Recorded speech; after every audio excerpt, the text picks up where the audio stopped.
It's my great pleasure to have Adam Tihany, one of the world-renowned hospitality designer and luxury curator, to deliver our second interior architecture guest lecture this semester. And the title of his project or presentation today is called Dining by Design. So my name is Newton D'Souza. I'm the chair of interior architecture. So people coming from other campuses and from landscape architecture, welcome to you too. So widely regarded as the world's most preeminent hospitality designer, Adam Tihany has created hotel and dining interiors around the globe, including the Beverly Hills Hotel, the Westin Chosin in Seoul, one and only Cape Town, Belmont Hotel Cipriani in Venice, the Breakers in Palm Beach, Four Seasons Dubai DIFC, and the Oberoi in New Delhi. I've been to Oberoi, and it's stunning. You have to visit. Tihany was one of the first designers to collaborate with internationally acclaimed chefs, creating signature restaurant interiors for culinary stars such as Thomas Keller, Daniel Boulud, Jean-Georges Vongerichten, Heston Blumenthal, and Wolfgang Puck. Most of you might know Wolfgang Puck. In addition to hotels and restaurants, Tihany has become a leading name in the cruise industry, creating innovative design solutions for Holland America Line and ultra-luxury seaborne vessels. As creative director for Costa Cruises, Tihany is overseeing the design development for the next generation of ships for the iconic Italian travel brand. Tihany was recently appointed creative director for Cunard, where he'll lead the design vision for the British luxury line's new ship launching in 2022. Tihany has licensed product lines for celebrated international companies including Christofle, Cartel, Rhoda, and Poltrona Frog. With the recent launch of Tiffany product design, he'll continue to forge meaningful collaborations with renowned manufacturers across the world. His contribution to design has been recognized with numerous honors and awards, including the Lawrence Israel Prize from Fashion Institute of Technology, induction from the Interior Design Hall of Fame, and an honorary doctorate from the New York School of Interior Design. Tihany serves on the advisory board of Israel's Design Museum Holon. He has served as art director to the Culinary Institute of America and is a former member of the Pratt's Institute's Board of Trustees. He has published several books on his work, including his latest, Tihany, Iconic Hotel and Restaurant Interiors, published by Rizzoli. And this is the short bio. He said the long bio is even longer. So with further ado, we are here to welcome Adam Tihany.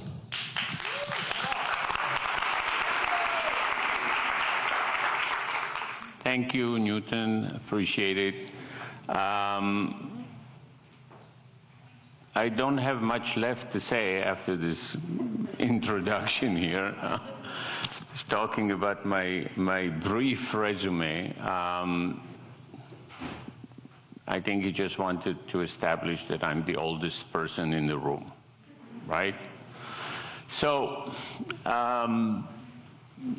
it's a lot of impressive stuff and beautiful pictures, but, you know, all good work starts at the beginning.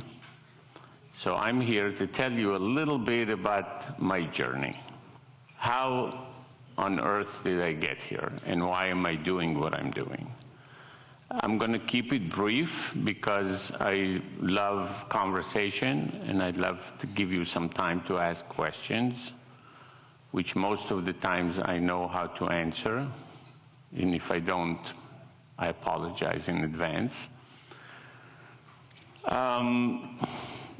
So, like with all beginnings, it starts in my book at the juncture when you figure out more or less who you are and what you want to do with your life.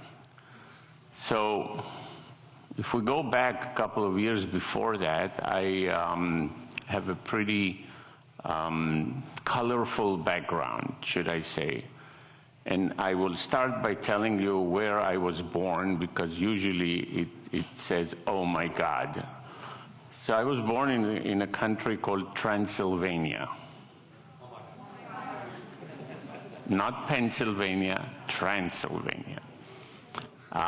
You all may have heard about it, you know, because of the legends of the famous Dracula. All true. You know, we drink blood for breakfast, etc., etc. But when I was a small child, my parents picked me up and immigrated to a country called Israel, which a lot of you probably have been hearing about a lot these days. I grew up in a city called Jerusalem, who is quite magical. And like every 18-year-old kid, I went to the army. Luckily, it doesn't happen here to every 17-year-old kid, but there we go to the army. I started, you know, I was at the Air Force, I had 2 years military service, and as I was reaching the end of my military service, a war broke out. And it was a long time ago. It was called the 6 Days War. 1965. None of you were born then, right? So they, one person, okay, yeah, and a professor too. So they added another year to the service. Great, wonderful. And when it ended, the only thing I knew that I wanted to do with my life is get the hell out of there. That was it. I wanted to leave the country, you know, start anew, whatever I was going to do someplace else. Now, the year was 1969, 68, 69. There was no such thing as internet then. No Google, no search engines, no nothing. So in order for you to figure out where to go, it was pretty much of a chore. You had to get a pigeon, you had to write a message, you had to do all that. Interesting. I was looking for a place, a school, that will take in Israeli students on scholarship. My parents were not well enough to send me to an English-speaking country such as England or the United States. Research, and I found out that Italy, from all countries, was taking in Israeli students on scholarship. 2 faculties. Veterinary medicine in Bologna and architecture in Milan. Now, if I tell you that my knowledge at the time of architecture could have been summed up with one sentence: I did not want to be a veterinarian. So I pack my belongings and go to Milan and start studying architecture in Milan. Year 1969. Now, for those who have long memory, they know it's a year after the Red Summer in France, where the universities were completely taken over by students, strikes, bombing, all kinds of shit. And I'm there, you know, coming from 3 years of war, so I knew pretty much warfare. And, you know, bombs are falling left, right, center, students running, gas masks, things. It's been completely insane, totally insane. So discovered very quickly that the schools were not going to give me any education. People were just sitting there discussing the population of China, all kinds of stuff that I have absolutely no interest in. I figured I'm going to study architecture, so I went and found a job in an architect's office. And I said, okay, maybe we learn the profession the old-fashioned way, like an apprentice. So the first 6 months, Again, I mean, it's like talking Chinese to people here because they have no idea what a blueprint is. Do you know what a blueprint is? Do you know how they used to make blueprints those days? There was this big machine that was spewing ammonia all day. And my job was to do blueprints. So needless to say, I was stoned out of my mind, about 20 hours a day. I mean, this stuff is really bizarre.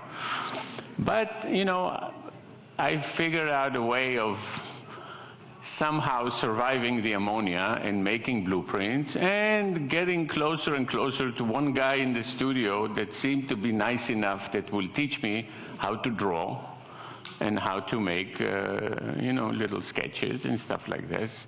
I'll never forget the guy whose name was Rocco Serini. Imagine. At the time, I spoke about 4 words of Italian: pasta, pizza, ciao, and ciao bella. That gave me food and entertainment. So Rocco took me under his arms and taught me how to do things. And my first design was actually an ashtray, because in those days people smoked, if you don't remember. And that's how I started my journey in the world of design. An important point for you to know historically that at the time Italy was poor, ridden with issues politically and economically. There was no work for architects in the country, so every architect turned their energies and their talents into designing products, furniture, interiors, graphics, whatever they could put their hands on. So my formation professionally was, designer can do anything. Give them a problem, they'll give you a solution. That's the profession. And as such, I became Italian professionally. Now, when I graduated, my dream was always to go to the United States. Like every Israeli, America. Well, it wasn't actually America, it was New York, who has absolutely nothing to do with America if you know New York, And I got lucky, and somebody came to the studio I was working on and offered me a job in New York. I packed my belongings, I left my wife, I left the dog, I left everything, never turned back. She sent me the dog later, but that was it. So I arrive in New York, I work in this company that does, at the time, it was a big company that did contract interiors, which was offices, big offices. And I was sitting in a corner designing little furniture. And, from one thing to the next, I developed a little bit of a knack of bringing in friends and business and so on and so forth. And I managed to put a couple of dollars apart and open my own studio in New York City in 1978. So I opened the door, so and so forth, and put a sign up. I mean, nobody knows me from Adam. Somebody walks in and says, "What do you do?" He says, "What do you mean, what I do? Give me the problem, I give you a solution, I do." He said, no. What do you do? Are you interior designer? Are you an architect? Are you a project designer? Are you product? You do graphics? I said, I do everything. I'm Italian. I said, this doesn't work. In America, you have to specialize in something. So stubborn as I was, I starved for 3 years, literally. I kept insisting that I can do anything, that I can do everything and I don't want to pigeonhole myself. This is something that I don't recommend to any one of you unless you're willing to go on a serious diet. People would not give you work. They didn't believe that somebody can do more than one thing. Now, we did not have internet. We didn't have iPhones. We didn't have TikTok, but we had something that you don't have. Discotheques. We had Studio 54. And that was where everything was happening. See, it's strange. One night in Studio 54, one night, I mean, you would finish work at 6, you go, take a shower, eat something, go to sleep, and then at midnight you go to Studio 54 till the morning. And that's where you met the most interesting people on the planet. So one night, I meet this gentleman. It's like 4 o'clock in the morning. I mean, he turns around to me and he says, in this really thick French accent, he says, "Are you an architect?" I said, "Oui." I couldn't say it in Italian. He says, "Do you want to do a restaurant?" I said, "Shit, I'll do anything. Are you kidding me? I mean, it's work, a restaurant, fantastic." "Okay, come to see me tomorrow." I go see him tomorrow, immediately, 8 o'clock in the morning. I'm there from Studio 54. After the shower, I'm right in his office. He arrives at 12 o'clock, and he says, "I have a concept, which is a beautiful restaurant from Paris. It's called La Coupole, and I want to do the first Grand Café in New York City." I said, "Sir, I'm here. What can I do for you?" He says, "You do." Okay. The guy was pretty trusting. I got this project that I had no idea and no clue of what to do with. And I started designing and designing and designing like crazy, went to France to look at the original restaurant, the factories that made the original furniture, everything. Fast forward, snowstorm with 2.5 feet of snow in New York in February 1981, La Coupole opens up. Lines around the corner, and Andy Warhol couldn't get in. That was it. The place became instantly a success and famous. And what happened to me at the same time is I realized that in this microcosmos of a restaurant, I can do interior design, I can do furniture design, I can do graphic design, I can pick up the china, I even designed the uniforms, I did the light fixtures. Shit, I was Italian. I was doing everything I love to do in this little space. Wasn't so little, by the way. So the next day I said, I went to the first sign person on the street, and I said, make a sign, say Adam D. Tihany, restaurant designer. 1981. So what I just told you in a roundabout way, it was the story of the first restaurant designer in the country. Nobody called himself a restaurant designer. I did because it was my only way to show that I am Italian. So, we talk about restaurants today. I mean, it's easy, it's a nice subject, everybody has been to one, I think, no? Is anybody who has never been to a restaurant, raise your hand? Wow. So, as you can see, Lord Byron says that really everything depends on dinner. And Archimedes, which all knows the quote, just goes to show you that for me, the stand was New York, and the lever was Italy. And here goes the first restaurant that I've ever designed. And I even have my picture there. You see the guy, this one. Wait a second. This.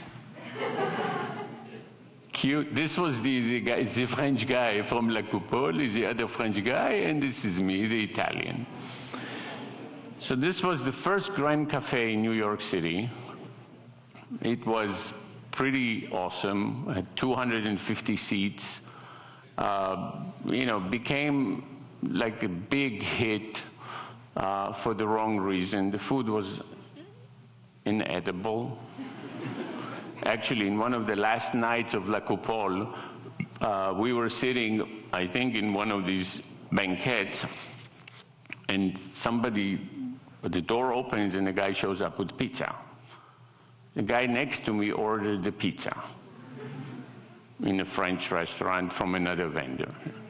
So I turned over to him and I said, "Excuse me, what's going on here?" He said, "I love the place, but the food is terrible."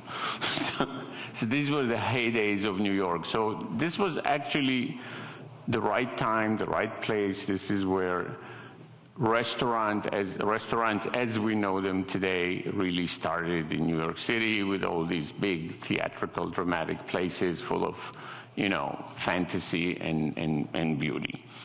So each personality, location, and business model are distinct style and indicator, and in some restaurants are custom portraits of their owners. Now, I early on decided that I didn't want to come up with a certain style, a typical style that will identify me as a designer, but I'd rather cared about doing portraits of my client. I sort of found it fascinating. I mean, every portrait artist obviously has a style because your hand dictates a lot, but my clients fascinated me. And, it is a pretty treacherous way to go, because you really have to start by checking your ego to the side, which is a big ask for designers and architects, and listen to what the other person has to say. But the pure enjoyment of portraying somebody in a space and in time, giving them a stage where they can operate, fascinated me. So I'm going to give you two examples of portraits of owners. And both of them happened in the very same time in New York City. The first one was a restaurant called Le Cirque 2000.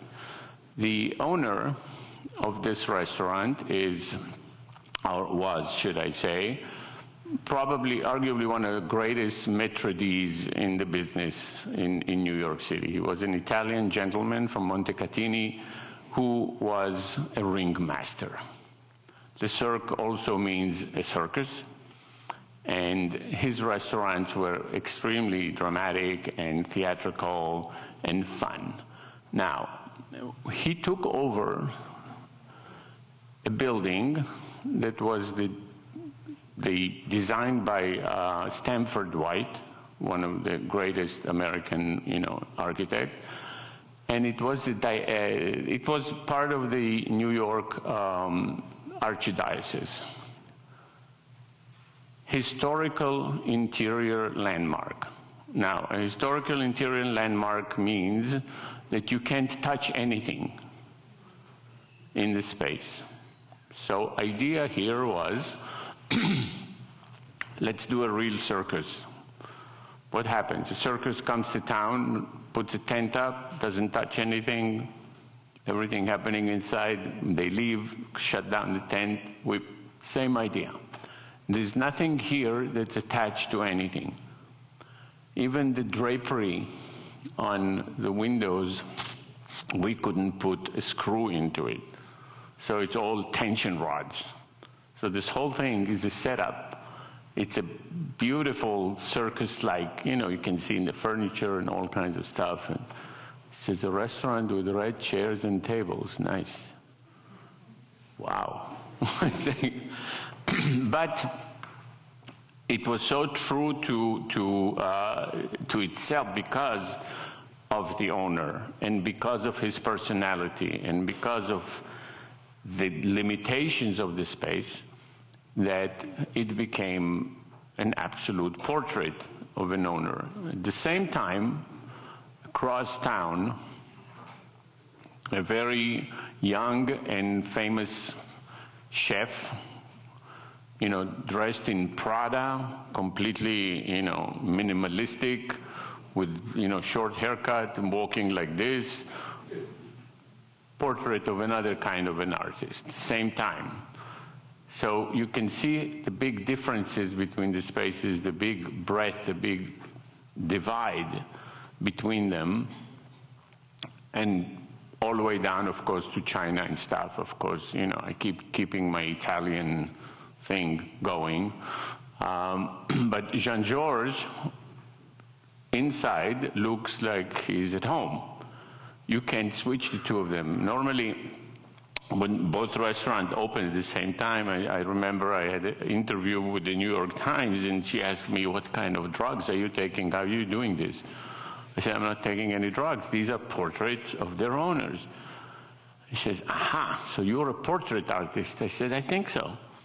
I think absolutely so. So, sometimes the chefs are not designers and they can't really tell you what they want in words. Ask them, who are you? Where are you coming from? Try to understand their background and their future. And if that doesn't work, ask them to cook for you. And what does that do? That puts you in a mood when you see the food and you step back, 1, 2, 3, and you close your eyes and you say, okay, I'm in a room that will serve this food. And then you're doing a portrait of an artist through their art and not their, physique.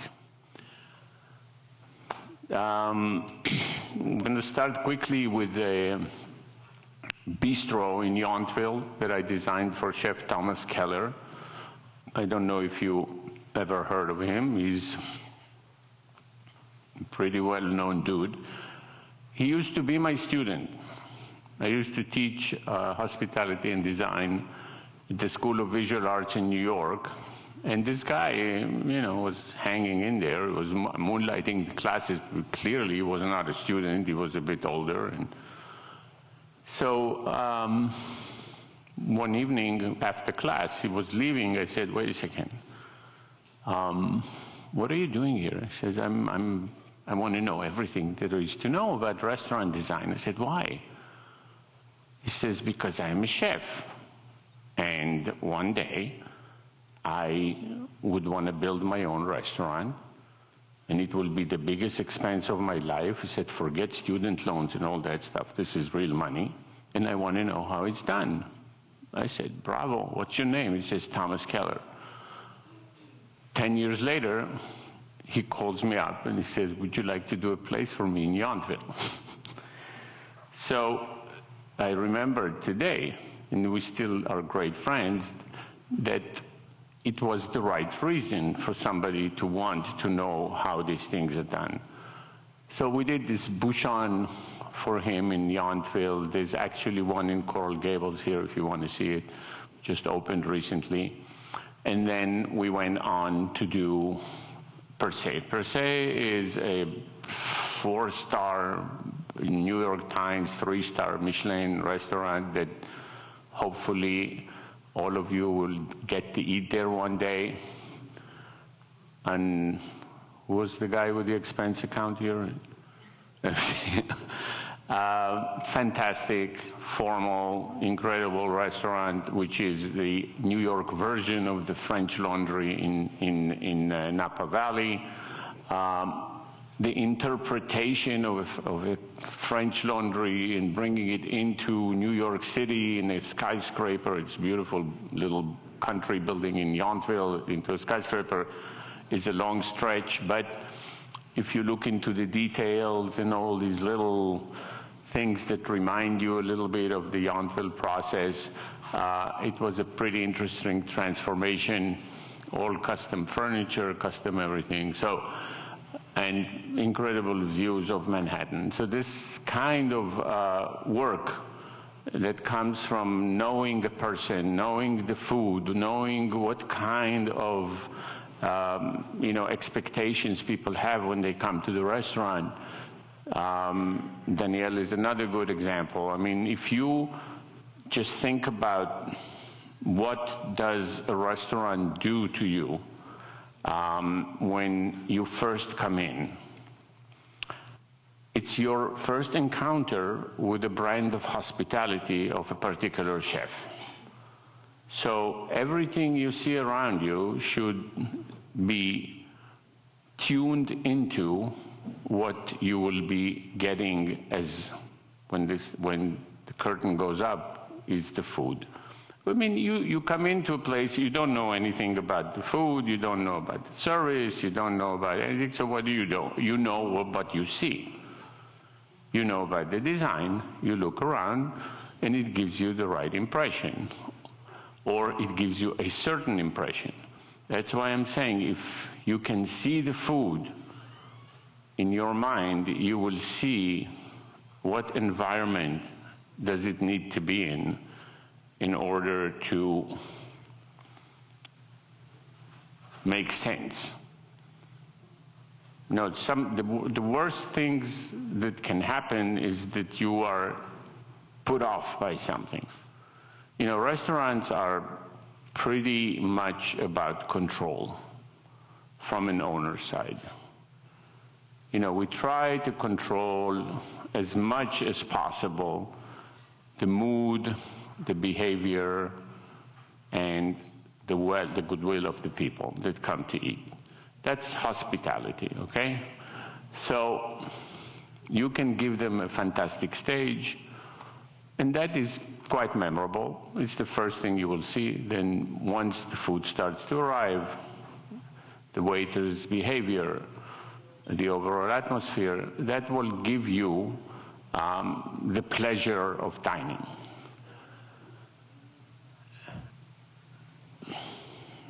Now, one thing I always said that I really didn't want to own restaurants, but that fizzled very quickly when I met my ex-partner, who was a fantastic young chef, and I became a restaurateur. So the challenge to design your own portrait is something that I would not recommend to anybody in this room. You know, if you want to open a restaurant, hire a designer. Don't do it yourself. Very difficult, very complicated, extremely, you make yourself totally vulnerable and it stays with you. But what you do learn is that restaurants are not just pretty places. That restaurants have two parts to them. There's something that's called the front of the house, which is what people see. And there's something that's called the back of the house, which what people don't see, which is the kitchens and services and so on and so forth. And what people don't understand is the synergy between the two of them is what makes a restaurant successful. There is no restaurant in the world that has bad service stations, no locker rooms, no good staff, no good places for the staff to get together, that is successful. It doesn't exist because people will not work there. They just prefer to go to a place that respects the people that serve, the people that bring the restaurant to life. So it's the first lesson that a designer has to learn, that it's not just about how pretty the room looks like, how great the lighting, what beautiful flowers, and so on and so forth. There's a lot more than that. So if you do open a restaurant, you learn a lot, for sure. Now, restaurants as a fantasy. Okay. The office is a speakeasy It's a beautiful little speakeasy. We all know what speakeasies are, except that you don't know that this is on the 48th floor of a tower in New York City. So, you know, when the restaurateur or the operator would like a project like this to be transformed into a completely unfamiliar environment, you have certain challenges. And certain challenges that has to rise to the occasion, like this one. Now, this is a wine tower that is 50 feet high. It's sitting in the middle of this cube, this space that's 50 by 50 by 50 that we created in a hotel in Las Vegas. There's a whole chapter about Las Vegas and Dubai, which I will tell you some other time, but that's the place where people have money and where the brief is kill the competition. Fantastic. You know, every designer's dream. When I was hired to do this, in the middle of this space was this massive 12-foot wide stair with swans and waterfalls and all kinds of Las Vegas stuff going down into the space and so on and so forth. So I'm sitting with the owner the night before I'm supposed to present an idea, and he says to me, you know, I have a 10,000 bottle wine collection and I can't drink wine. He says, the doctor forbade me from drinking wine, so I want to sell it. Why don't you do something with the wine? So I'm sitting there at night. Tom said, I give you until tomorrow morning, because for me to cancel the stare, I have to tell them by tomorrow morning because I already ordered it. So I'm sitting in my hotel room in Las Vegas trying to figure out what the hell to do here. And it's 2 o'clock in the morning and I'm just like, enough. And I said, I can't go to sleep. I turn on the television and there is Tom Cruise hanging in this white room in Mission Impossible #1 on these, and I said, oh my God, why don't we design something where they have these wine angels going up and down on kind of pulleys and bringing out the wine, and everything will be in the center of the room. I said, okay, you know, maybe I should go to sleep. 9 o'clock in the morning, I'm in the office of this guy, and he looks at me and says, so, Tihany, what do you have? I said, take a deep breath, I'm going to tell you about something. And I'm describing this thing.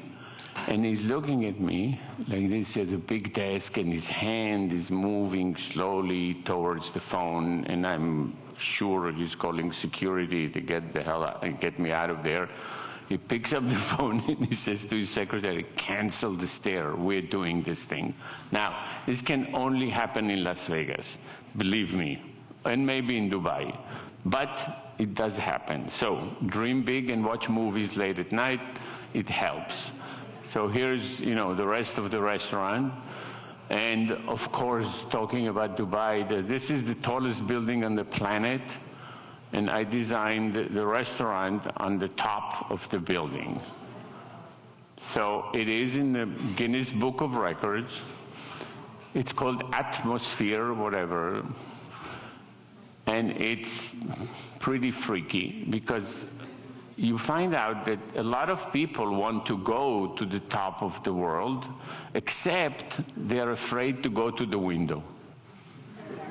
So you see guys coming out of the elevator and they're like this, you know.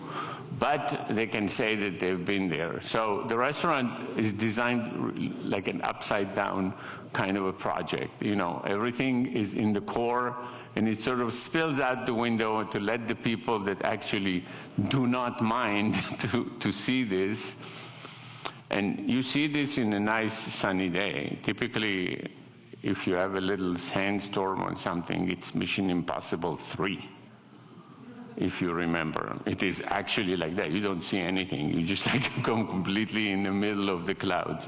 Anyway, cool place. content precedes design. Design in the absence of content is not design, it's decoration. True. The line. The line is a simple word, but it's also an interesting design concept. This thing is a buffet restaurant in Kuala Lumpur where people stand in line to get the food. But the idea of the line is connected with these orange light fixtures that connect all the stations together. So wherever you are in the restaurant, you can follow the line, you can stand in line, you don't have to eat in line. So just the concept, simple concept, how does it translate into design that it's not in your face?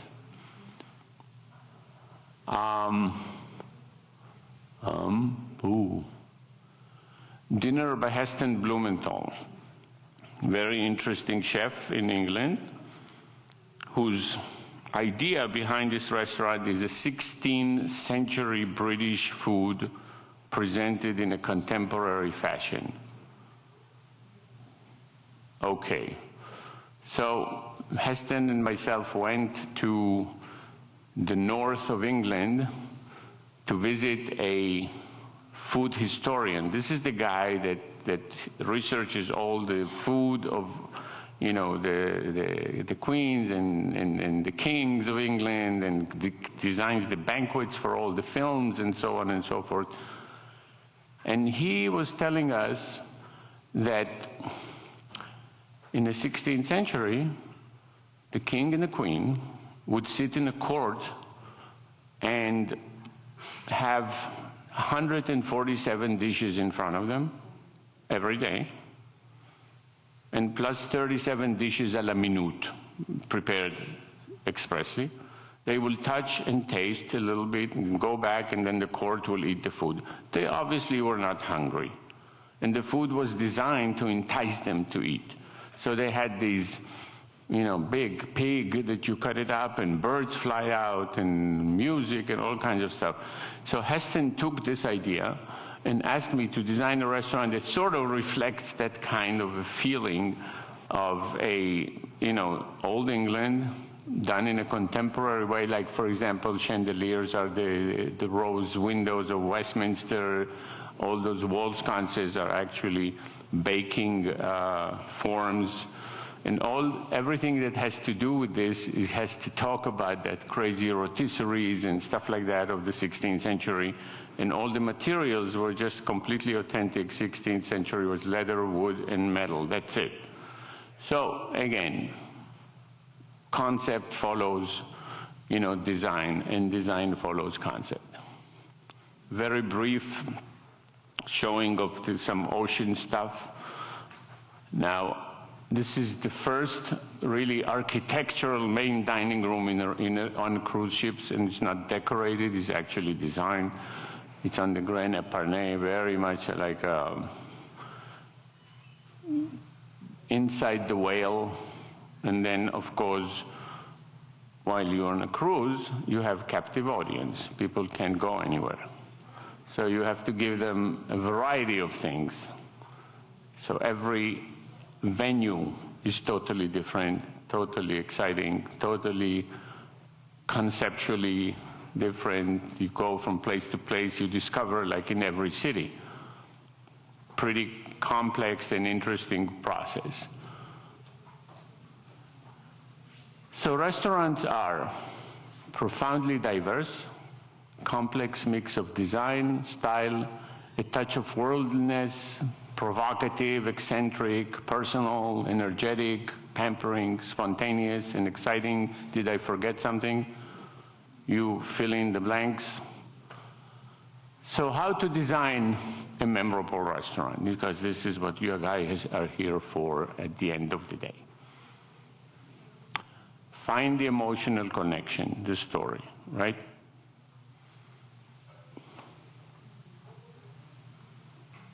Surprise and delight.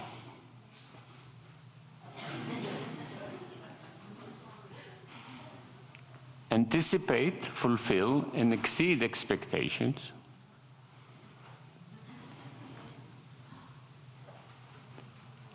end on a high note, of course. And in the words of famous Leonardo DiCaprio, great hospitality. So I want to finish with one quote of my mentor and friend, which is something that you guys have to learn today. If you learn anything, this is what you have to learn. That there are 3 responses to design: yes, no, and a wow. Wow is the one that you go for. Thank you.